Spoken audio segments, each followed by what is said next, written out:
Hello everyone, আসসালামু আলাইকুম। I am Shanta Islam. This is my cooking blog লাভবার চ্যানেলে আপনাদের স্বাগতম। আমি একটা মিক্সড ভেজিটেবল ফ্রাই দেখাবো। আমি এখানে কি কি উপকরণ নিয়েছি আপনাদের সাথে শেয়ার করছি। এখানে 2টো আলু কুচি করে নিয়েছি, একটা ক্যাপসিকাম, হাফ বেগুন, একটা শসা, একটা বড় পেঁয়াজ, 1 চামচ মরিচ গুঁড়ো, হাফ চামচ হলুদ গুঁড়ো, 1 চামচ কারি পাউডার, 1 চামচ ভাজা জিরার মশলা, আদা বাটা, রসুন বাটা, জিরা বাটার পেস্ট, লবণ হচ্ছে পরিমাণ মতো দিয়ে আমি একটা মিক্সড ভেজিটেবল ফ্রাই করব। আমি এখানে অয়েল গরম করে নিয়েছি। আমি আস্তে আস্তে এগুলো ঢেলে দেব।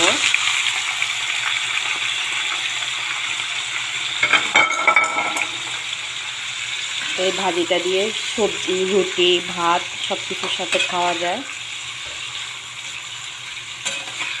এটা হচ্ছে মিক্সড ভেজিটেবল ফ্রাই। আস্তে আস্তে ভাজা ভাজা করব। তো কেমন হলো জানাবেন। আসসালামু আলাইকুম, সবাই ভালো থাকবেন। ফুল ভিডিওটা দিতে পারছি না, অনেক লং টাইম হয়ে যাবে ফুল ভিডিও দেওয়ার জন্য।